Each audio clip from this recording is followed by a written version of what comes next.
Although in 15 years the North Sea has yielded many oil fields, none has been so far north, so deep down, so costly to bring on stream.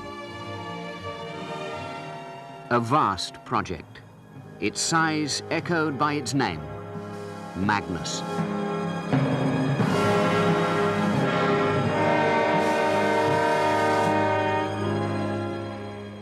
Magnus has been a big investment for the company and a great success. I mean, discovered in '74, brought on in '83, and now we're 34 years into a facility that was designed for 25-year life. December 1981. Soon to stand in 610 feet of water, the Colossus of Cromarty nears completion. The mighty Magnus, yeah, it's a huge place. If Magnus was standing on dry land instead of in the sea, it would be just a few feet short of the Empire State Building. It's colossal. 9 a.m. Explosive charges strike off her shackles, her final links with land. Ahead, 4 tense days, 350 risky miles to Magnus.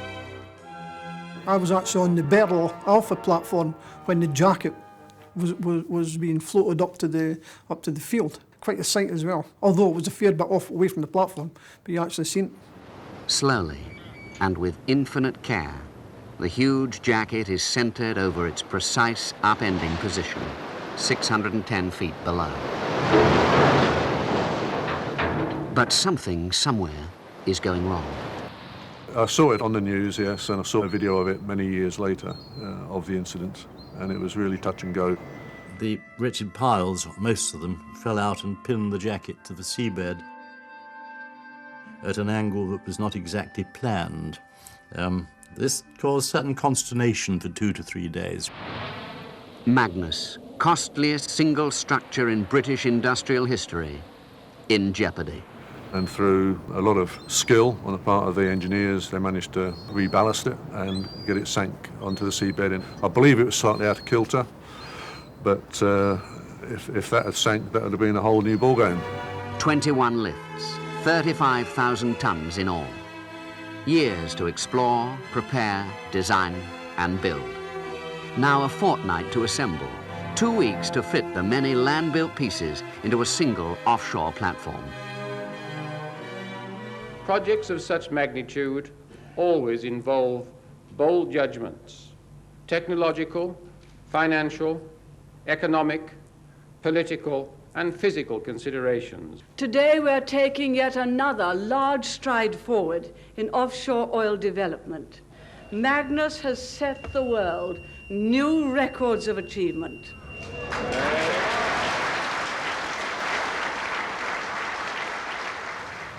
Magnus.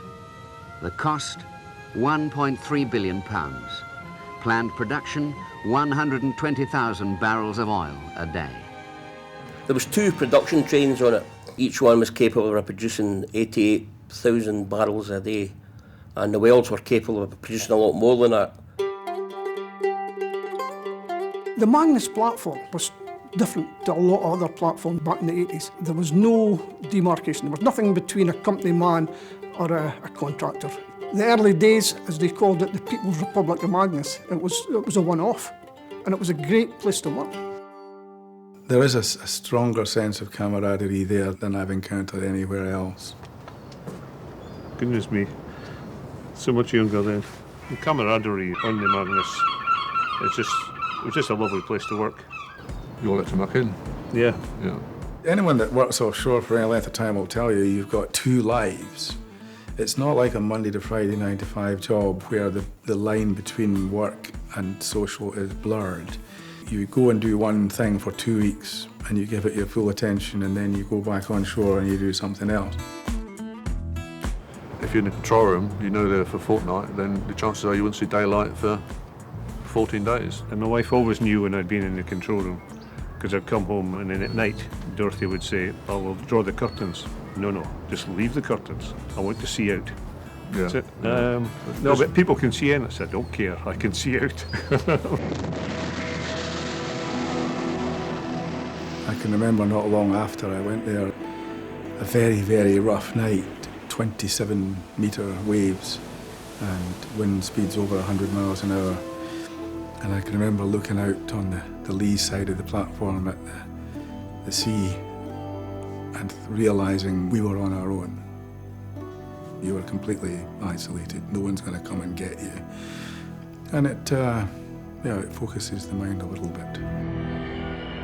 We lost a turbine stack once when a 100-mile-an-hour winds was recorded, and it lifted the crane boom out the rest, hit the turbine stack and knocked it off. I was grateful to be on a structure fixed to the seabed, particularly in that latitude. Yeah. Because there was nothing between us and America, really, was it? You do still feel it shudder, especially if a big wave hits, then you stand and you actually feel yourself sway from side to side. It's also quite hypnotic, if that's the right word to use. I've often in a heavy storm went down to the bottom deck and just looked out, you see the waves rolling in. It's quite unimaginable. There's a lot of social things that happen in the Magnus. That they had a beautiful big gymnasium. I know that I partook at that one, but there was sauna, cinema. The one thing I must remember at Magnus, the food was always fantastic. You get 3 good meals made for you every day. My wife's not a very good cook, so I terribly miss that. And I've got somebody here who makes my bed. From, say, 190 people on board, about 150 of those put their washing in every day. Sometimes I wonder where they wear their clothes, because they've got so much in one day. So the quiz nights were always good fun. The banter that took place during the quiz was the greater part of the fun, especially on one memorable occasion when the catering crew decided to play their joker and double their points on the food and drink round and came in last. Way back in the early days, every shift and every discipline actually had to put on a turn. We put on a wee concert. A lot of it being like drag acts and stuff like that. It was quite embarrassing at times where you're actually getting your bag searched on the way out and you've got a pair of stilettos and a wee low slung back frock. Guy would just look at you, but not a word was ever said. Nicknames are quite common offshore and tend to stick. Well, it was known as Little Tafia because there were so many Welsh guys.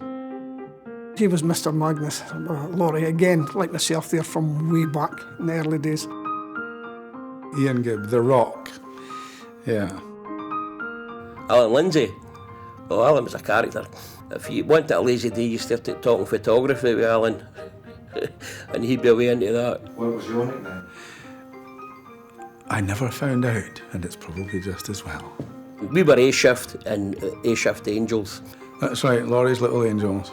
That's a fact. They always promoted themselves as being the elite. When we first started, we were called the Casuals. Oh, right, yes. The Magnus Casuals. Yes. I don't know what, I hate to think what then the B shift was called. In the early days, we went out with Chinooks. Chinook would land, and then you would hope, above all hope, that somebody coming off it was the same size as you because you were travelling back in the rubber suit that they'd just come out in.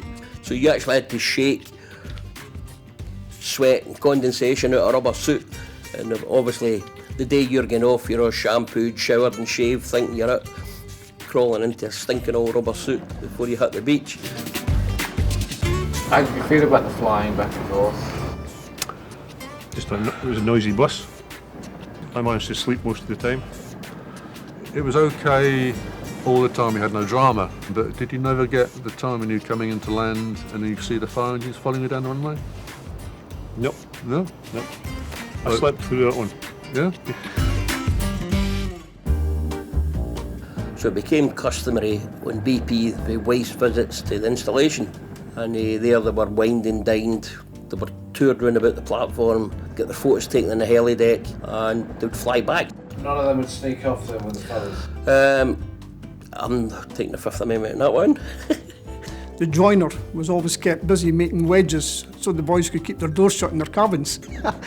What happened with one of the flights was they spent about 3 hours up in the air, arrived at the platform, the fog came in, the helicopter circled for about an hour, and then they couldn't refuel, so they had to come all the way back.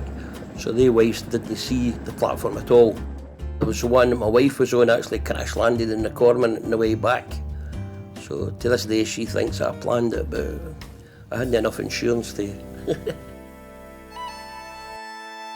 I think the majority of guys out here are proud to work on Magnus and be part of the BP family, if you want, even though we're just contractors. BP have been good to me, and good to you, and been good to a lot of people. Well, the Magnus has. In its day, the Rolls Royce of the North Sea. Yeah, very much a very big, proud, good place to be. Yeah.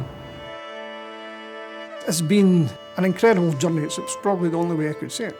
The things I've dealt with, the people I've met, especially the people I've met. I think what made it special was the people. I mean, at the end of the day, it was just a production platform in the middle of the North Sea. But we were always lucky with the people we got. I've grown up on the Magnus. I feel sometimes like I'm an adopted daughter to some. You just become close friends to a lot of them. You have to, because you have to live with them for 2-3 weeks. I'm sure that if you speak to any manager, you'll be told that the platform they work on is the best one in the North Sea. But they're all wrong. It's Magnus. I think it's just such an achievement through discovery, through construction, through the high rate days in the 80s and 90s, and then into the really challenging times where the team have been so successful in improving the business in recent years. Just a genuine thank you for everything they've achieved, and I wish them the best for the next chapter.